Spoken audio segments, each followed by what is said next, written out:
পুরো পৃথিবী পানির বিশাল এক জলাভূমি দ্বারা বেষ্টিত। এই জলাধারকে বলা হয় সাগর। তবে হিসাবের সুবিধার্থে এই বিশাল সাগরকে 5টি ভাগে ভাগ করা হয়েছে, যার মধ্যে আছে প্রশান্ত মহাসাগর, আটলান্টিক মহাসাগর, ভারত মহাসাগর, দক্ষিণ মহাসাগর এবং আর্কটিক মহাসাগর। এর মধ্যে আকারের দিক দিয়ে সবচেয়ে বড় হল প্রশান্ত মহাসাগর। এই মহাসাগরটি আসলে কতটা বিশাল তা নিয়ে থাকছে আমাদের আজকের আয়োজন। প্রশান্ত মহাসাগর পৃথিবীর সবচেয়ে বড় এবং গভীরতম মহাসাগর, যা পৃথিবীর মোট জলভাগের 1/3 জুড়ে বিস্তৃত। এনসাইক্লোপিডিয়া ব্রিটানিকার মতে এটি প্রায় 62.5 মিলিয়ন বর্গমাইল এলাকা জুড়ে বেষ্টিত। এটি এতটাই বিশাল যে সাগরের তলদেশে পেরু ও চিলির মধ্যে যদি একটি গর্ত করা হয় এবং তা অতিক্রম করে যদি সরাসরি পৃথিবীর বিপরীত দিকে অগ্রসর হয়, তাহলে এটি ভিয়েতনাম ও তাইওয়ানের মাঝামাঝি প্রশান্ত মহাসাগরের সীমানার মধ্যেই বের হবে। অর্থাৎ এক অর্থে পৃথিবীর এক প্রান্তে একটি টানেল নির্মাণ করে বিপরীত দিকে অগ্রসর হতে থাকলেও সেই প্রশান্ত মহাসাগরের সীমানার মধ্যেই টানেলটি অবস্থিত হবে।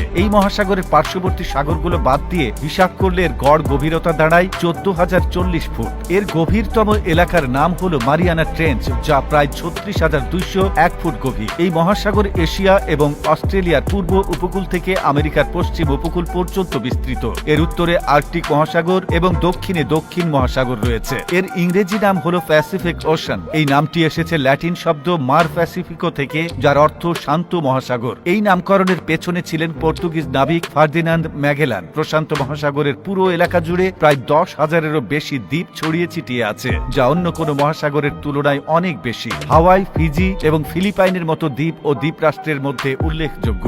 মহাসাগরটি বেশ কয়েকটি টেকটনিক প্লেটের সংযোগস্থলে অবস্থান করে। এই মহাসাগরটি প্রায় ভূমিকম্প এবং আগ্নেয়গিরির উৎপাতের মতো প্রাকৃতিক দুর্যোগের সম্মুখীন হয়। জলবায়ুর দিক থেকে এই সাগরকে আচ্ছাদন করে রাখা এলাকা অত্যন্ত বৈচিত্র্যময়। এখানে উত্তরের বরফাবৃত এলাকা থেকে দক্ষিণের গ্রীষ্মমণ্ডলীয় পরিবেশ পর্যন্ত রয়েছে। এল নিনো এবং লা নিনা নামে দুটি বড় জলবায়ু প্রভাব এখানে তৈরি হয়, যা বিশ্বব্যাপী আবহাওয়ার উপর বিশাল প্রভাব ফেলে। এই মহাসাগর সামুদ্রিক জীববৈচিত্র্যের জন্য বেশ বিখ্যাত। এখানে প্রবাল প্রাচীরগুলোতে রঙিন জীববৈচিত্র্য দেখা যায়। হাঙর, তিমি, ডলফিন এবং বিভিন্ন প্রজাতির মাছ, কাঁকড়া এবং অন্যান্য সামুদ্রিক প্রাণী এখানে বাস করে। এই বিশাল মহাসাগর প্রাকৃতিক সম্পদেও বেশ সমৃদ্ধ। এটি তেল, প্রাকৃতিক গ্যাস এবং অন্যান্য মূল্যবান খনিজের উৎস। পাশাপাশি এটি বাণিজ্যিক রুট হিসেবেও বেশ গুরুত্বপূর্ণ।